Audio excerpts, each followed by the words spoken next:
Bom dia, bom dia, bom dia, gente! Hoje é sexta-feira, é dia de vídeo extra no canal principal e aqui, lá o negócio eu vou sortar uns foguetes lá, hein? Eita, nós! Que olha, eu vou falar, hein? O povo tá ficando meio doidão. E nós vamos que vamos! Vamos pra frente que atrás, hein, gente? Como diz o dito popular. Vamos ver o que aconteceu com o dólar. O dólar mais um dia de queda, muito bom, caiu 0,9%, dentro daquela intuição que eu estava tendo, que o dólar ia cair e começou a cair e está caindo, graças a Deus. Eu acredito fielmente que essa tendência continue e perdure, mesmo se investidores saírem do Brasil. Por quê? Porque isso acontece de uma forma que facilita com que as pessoas parem de ficar, como é que eu vou falar, especulando o dólar. Não estou entendendo, professor. Vamos lá, um exemplo. Depois de algum tempo, a balança comercial de câmbio, ela foi positiva no Brasil. Ou seja, entrou muito mais dólares do que saiu, seja de compra, seja do que foi, vendas para o exterior, produção, seja o que for. Deu esse movimento. Muito bem. Esse movimento tem uma tendência de perdurar e continuar. Por quê? Porque os brasileiros estão ficando sem dinheiro. Os brasileiros ficando sem dinheiro, eles compram menos produtos. E se compram menos produtos, também compram menos produtos lá de fora. E se compram menos produtos, sobra produtos aqui dentro do Brasil. E se sobra produtos dentro do Brasil, eu vou procurar aonde quer que comprar. Vou procurar no mercado estrangeiro, lá de fora. E aí eu acabo vendendo lá para fora. Ou seja, isso é uma tendência que não vai sumir tão perto de agora. Algo que ainda vai levar de 3 meses, acho que vai levar uns 3 meses, mais ou menos uns 3 meses. Só que é o seguinte, não existe só isso no cenário mundial. Existe uma questão bélica que pode acontecer por aí, que nós vamos falar um pouquinho sobre. E essa condição internacional bélica, ela pode fazer com que o dólar volte a subir. Mas por quê, professor? Porque muitas pessoas ficam com medo e acabam comprando dólar para reserva, para se resguardar de alguma coisa. É o tal do... na época de dor de barriga, eu vou me precaver de algumas coisas. Então, se você tem essas situações, beleza. Então tem esses movimentos que nós temos que ficar atentos aí. Professor, e hoje, o que você acha que vai acontecer? Meus queridos, essa semana, para mim, foi uma semana surreal. Por quê? Porque eu acompanho não só a Bolsa do Brasil, mas de outros países. E a coisa não tá tão bonitinha como a gente pode imaginar, mas no Brasil ficou. Hoje, para vocês terem exemplo, a Bolsa da Alemanha está caindo 1,4%. É um monte, isso aqui não é pouco não, isso aqui é muito, mas não é muito, é muitíssimo. Especulação braba? Parece que é, porque do jeito que ela está oscilando, só nesse ano ela subiu para 16 e tralalá, depois cai para 15, depois sobe para 16 e tralalá. O que é isso? Isso é coisa de país de terceiro mundo que faz essas coisas. Especulação braba. E a bolsa aqui no Brasil subiu ontem 1%, fechou em 109, 101. Um número maravilhoso. Inclusive tem 3931, porque fechou 109, 101,99. Então ficou o 9 do 109 e o 99 depois da vírgula e o 1 do 100 e mais 2, 1 do 101. Oh, maravilha! Coisa linda de Jesus. Vamos lá. E fechou em 1%. Para quem gosta dessa sincronia, para mim é tudo a mesma coisa e tudo normal. Vamos lá, é o seguinte. Vocês lembram que ontem eu falei assim, olha, a gente tá tendo umas movimentações estranhas? Essa movimentação continuou ontem. A pessoa ia, entrava 10 milhões, passava algum tempinho, ia lá e vendia os 10 milhões. quem compra e vende no mesmo dia é tudo day trader. Day trader especulador. O cara faz só especulação. Meu querido, esses caras conseguem fazer a bolsa subir? Consegue. Só que ela não consegue se sustentar, tá? Então tome cuidado, porque o dia que eu ver investidor pesado entrando no Brasil para comprar fundos, para colocar os fundos de pensão, fundos do governo soberano, fundos de ações, comprando empresas para médio e longo prazo, aí nós vamos perceber que as ações vão começar a subir. Por que isso acontece? Primeiro, na compra ela já dá um esticão e depois ela continua subindo porque diminui a liquidez. Conforme eu pego e diminuo, porque essas empresas elas pegam as ações que estão na bolsa e não vou vender mais. Ela vai diminuindo a liquidez. Diminuindo a liquidez, a empresa joga mais ações no mercado, ou seja, ela começa a valer mais e mais. É mais ou menos isso que acontece. Por isso que algumas empresas aumentam capital e outras diminuem capital no meio do período, conforme vai os investidores. Tem essas nuances que a gente tem que ver. Vamos tomar um cafezinho. Muvuca não tá feio, gente. Eu tô ressabiado com essa bolsa do Brasil. Vamos lá. Vamos ver pro jornal. Infomoney. Ibovespa no azul, Wall Street no vermelho em 2022. Já dá para dizer que o jogo virou? A bolsa brasileira sobe com commodities em alta, queda do dólar e dos juros. Queda dos juros? Que juros? Do Brasil está subindo. Mas até quando esse cenário vai durar? Pois é a mesma pergunta que eu faço. Os Estados Unidos foi inflando a bexiga e agora começou a ficar tudo no vermelho e negativo.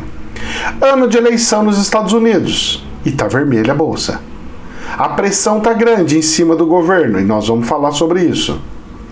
Porque o Biden tá tendo uma pressão violenta lá.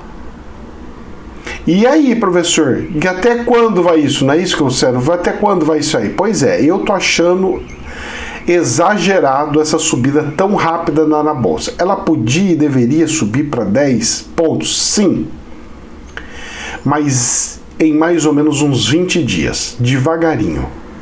Se ela subisse devagarinho, eu falaria para você, ela está subindo e não vai cair mais.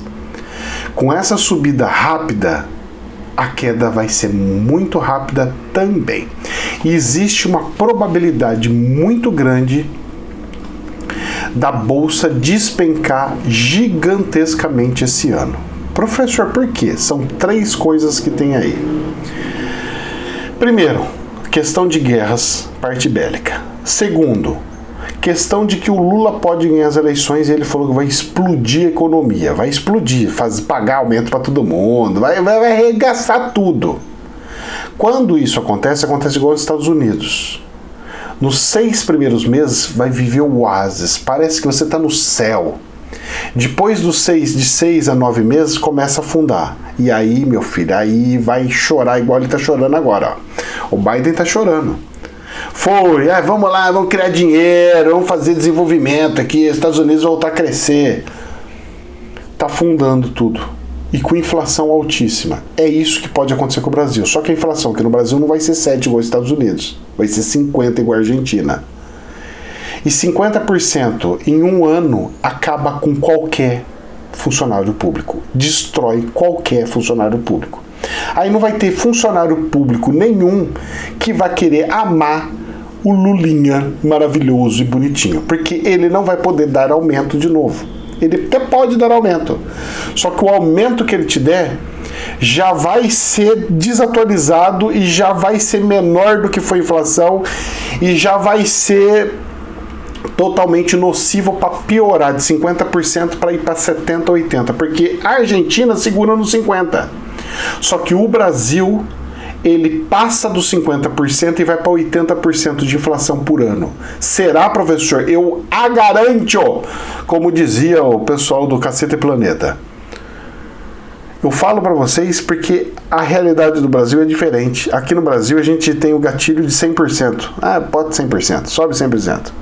Não fica subindo picadinho para ter trabalho todo dia, toda semana fazer subir preço. Já sobe montão e vamos lá. Já sobe montão e vamos lá. Aí vem as medidas populistas, congelar preço, fazer não sei o quê, como é que faz? Aí não tem como mais, aí você perde o real de vez. Então o Paulo Guedes, ele rebentou o plano real no câmbio. O defeito do Paulo Guedes foi no câmbio. O defeito do Lula vai ser no câmbio, no estouro do teto, vai ser no aumento do funcionalismo, vai ser em tudo.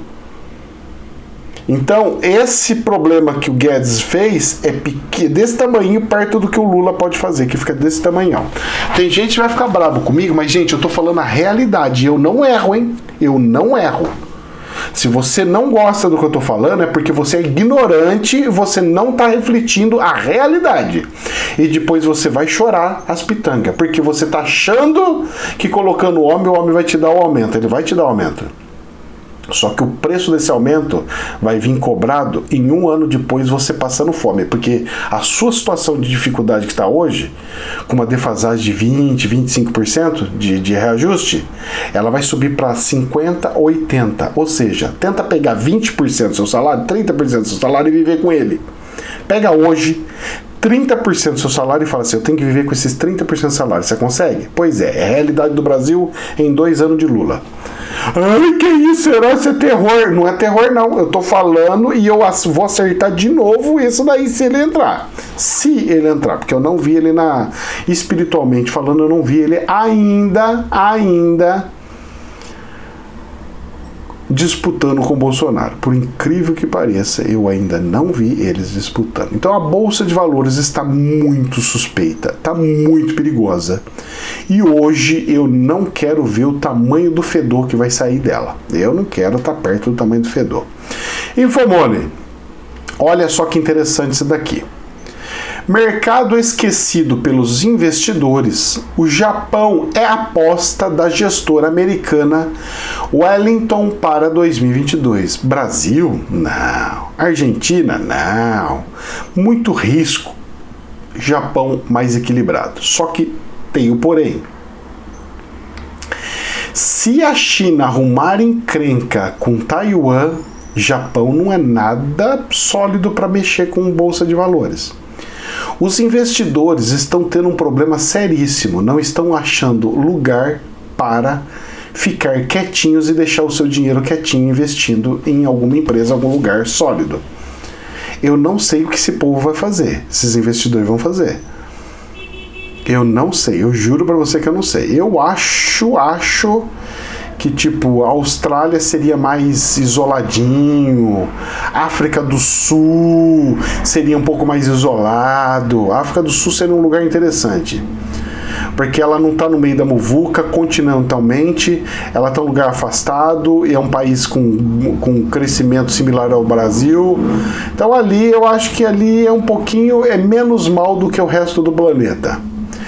Tem esse risco aí, mas para vocês verem que tem gestoras querendo ir para o Japão em vez de vir para o Brasil e outros lugares. Por quê? Pois é. Né? Tem um porquê em tudo. Infomoney. Bolsonaro fala em reajuste para servidores em 2023. Mas lei impede promessa. Por que impede promessa? Se é para 2023. O máximo que ele poderia fazer seria reservar no PELOA de 2023 um espaço razoável para contemplar servidores, sem destinar os recursos para nenhuma categoria. Ah, tá. Então a função dele é separar o coisa, depois pegar e fazer isso aí. Não pode prometer antes. Apesar de o presidente Jair Bolsonaro conter a revolta dos servidores federais com a sinalização de reajuste salarial em 2023, ele não tem como garantir as categorias em protesto ao cumprimento dessa promessa. Isso porque uma alteração na lei de responsabilidade fiscal, feita durante o seu próprio governo, proíbe qualquer ato que resulte em aumento da despesa de pessoal após o fim de um mandato. Ah, entendi. Mesmo que o titular possa se reeleger, verdade, ele fez isso por medo de receber bomba de outro candidato. Reconheço o trabalho dos servidores, que eles merecem um reajuste. Não tem folga no orçamento para o corrente ano. Conversei com o pessoal sobre o orçamento para o ano que vem. Sei que está bastante longe ainda, mas por ocasião da feitura do mesmo, obviamente que os servidores serão contemplados com o reajuste salarial merecido. Bom, então é isso daí. Então ele pode separar, mas não pode alocar. Ele pode criar um espaço para ser utilizado como tal. Perfeito. Porque para esse ano também não dá, só se ele der uma pedalada aí. E ano de eleição, irmão, vamos ver o que a muvuca que vai virar isso aí. O povo vai pedir aumento e não vai poder ter aumento. E aí vai ficar em greve perpétua? Eu não sei como é que vai ser isso aí. Eu não sei como é que vai ser. E o pessoal achando que o Lula que vai dar todo o aumento que tem. Você vai cair do cavalo, hein? Escuta o que eu tô falando, hein? Vai gerar inflação de 50% e quem trabalha com carteira assinada vai se lascar. Empresário ainda consegue reajustar o preço das suas coisas de todo mês. Salário de funcionário não tem reajuste mensal. Pois é. CNN. Índice de aprovação de Biden cai para 43%. Ainda está alto, hein? Se você for ver o tamanho do pepino que está lá. O menor de sua presidência.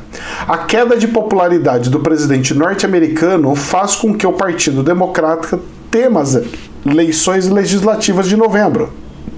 Pois é. As eleições para deputados e senadores lá é feita no meio do mandato. Justamente para, se o povo gostar e aprovar o governo, sobe a quantidade de quem apoia ele e deles, aí ele tem mais força para fazer as coisas que ele quer fazer. Se não, esses já seguram a ondinha dele, já prepara uma troca para que ele não faça tanta besteira e vão boicotando e cortando a coisa. É um tipo de um sensor de equilíbrio que eles têm. Vamos tomar mais café. Muito bom isso daí que eles têm lá. Podia ter aqui? Eu acho que podia. Podia ser de deputados, podia ser de presidentes, eleições de presidentes, tudo que é executivo. Devia ser uma eleição executiva e outra eleição legislativa. Então tinha que ser presidente, governador e prefeito. Presidente, governador e prefeito. Tinha que ser essa eleição. E nas outras, ser deputado federal, senador, deputado estadual e vereador. Tinha que ser assim. Se fosse assim, ia ser muito melhor. Muito melhor. Separar executivo do legislativo, porque aí você ia ter uma certa preparação de quem fica, quem vai, como é que faz, como é que deixa de fazer. Eu acho que seria muito proveitoso, muito bom se isso acontecesse, gente. Aqui no Brasil podia ter uma reforma desse jeito, né? Verdade, né, pai? Quem sabe algum deputado escuta eu e passa isso para frente. Olha só, a pesquisa nacional realizada de 19 a 20 de janeiro, ou seja, antes de ontem, descobriu que 43% dos adultos norte-americanos aprovam o desempenho de Biden no cargo, enquanto 52% desaprovam. E o restante não sabe. A pesquisa da semana anterior havia colocado Biden um índice de aprovação de 45%, ou seja, em uma semana caiu 2 pontinhos, certo? Tudo bem, pode ser a margem de erro. Na pesquisa pode ser a margem de erro, fica a mesma coisa, porque a margem de erro deu isso. Mas, para um cara que está fazendo campanha, isso pesa e pesa muito. E será que ele vai querer com isso esconder os problemas e fomentar algum problema bélico lá fora? Vamos ver, o jornal DW.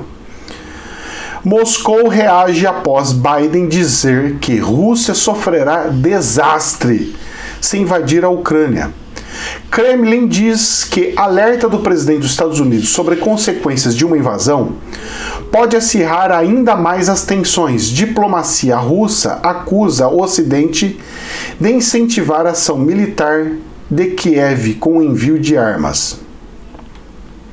O Kremlin, que lá da Rússia, hein, Kremlin, afirmou nesta quinta-feira, ontem, que o aviso do presidente dos Estados Unidos, Joe Biden, sobre possível consequência desastrosa para a Rússia não ajudam a reduzir as crescentes tensões em torno da Ucrânia e pode até desestabilizar ainda mais a situação da Ucrânia. O porta-voz do Kremlin, Dmitry Peskov, fez o comentário após Biden ter previsto na quarta-feira que uma intervenção na Ucrânia seria um desastre para Moscou, que pagaria caro por uma invasão em grande escala no país. Então, uma invasão de grande escala pode gerar problema. E uma de uma pequenininha escala? Eu acho, quem acha não sabe, que a Rússia vai fazer alguma coisinha bem pontual. Tipo, sabe dar aquela invasãozinha? Eu vou entrar 10 metros do terreno e ver qual é que é. E vou falar que eu não sabia que o terreno era dele. Não, esse terreno é meu, não é dele não. E vou dar essa desculpa. Aí eu pego e entro mais 10 metros, até alguém tacar uma bombinha em mim para falar, ó, tacaram uma bomba. Aí eu vou e devolvo. E fica uma bombinha e outra bombinha. Um canhãozinho dando tiro, outro canhãozinho dando tiro. E ver a reação do mercado, da situação mundial. E aí começa aquela coisinha. E aí, vamos ver até onde vai? Vamos ver. A hora que viu já foi tudo, né? Como diz o outro por aí.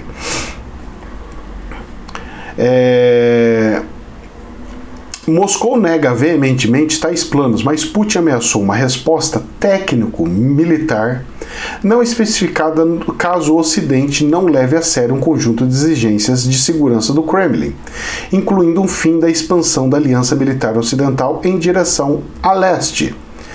Questionado sobre os comentários de Biden, Peskov disse que a Rússia tem recebido avisos semelhantes há pelo menos um mês.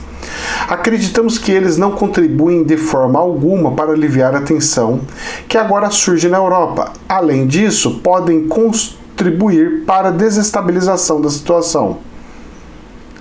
E aí o negócio vai longe. Mas a questão é o seguinte, está tendo preocupação com o envio de armas. E estão mandando armas para a Ucrânia e sem parar. Isso não fica nada bonito, mas estão mandando. E tem uma partezinha lá que eles já brigaram um tempinho lá, né? Onde eles já brigaram, pegaram um pedacinho da Crimeia, depois volta pra Crimeia, depois pega de volta, depois devolve, e aí o negócio tá lá andando, que tá uma muvuca braba lá. Vamos ver as cenas do próximo capítulo. Isso daqui é perigosíssimo para bolsas de valores. E não é à toa que a bolsa americana está em queda. E também não é à toa que a da Alemanha está em queda. Vamos ver o que está sendo previsto para esse planetão de Deus. Ou do capeta, né? Porque Deus falou, humanos, cuidem dele. E nós estamos sendo o melhor fazendeiro de Lúcifer que pode ter. Os fazendeiros de Lúcifer. Vamos lá, Infomoney, para a gente encerrar aqui. A dona Olinda, mamãe do presidente Jair Bolsonaro, faleceu aos 94 anos. Ela morava no interior de São Paulo e estava internada desde segunda-feira. A família não divulgou a causa da morte. O que sei é que na semana passada o presidente foi inclusive ver ela, né? Uma semana, coisa assim. Ela teve alguns sangramentos, disseram que era perigoso e tal. Idade, né, gente? 94 anos não é brincadeira. Mas, pelo que o Bolsonaro disse, ela não sofreu. E isso é muito importante. Que Deus abençoe a alma da dona Olinda. Que Deus abençoe imensamente o coração do presidente e dos netos, para que o sofrimento seja abrandado. O presidente agora não vai ter uma preocupação, porque pode parecer que não, mas a mãe dele deixava ele preocupado. Agora ele vai ficar um pouquinho mais despreocupado com as coisas, certo? E, meus queridos, não falem mal da dona Olinda. Vocês podem não gostar do filho dela por alguns motivos, mas a vovó Olinda não tem por que vocês desejarem mal ou quererem mal, ou desejarem sofrimento para quem quer que seja. Cuidado com o espírito do jacaré dentro de si.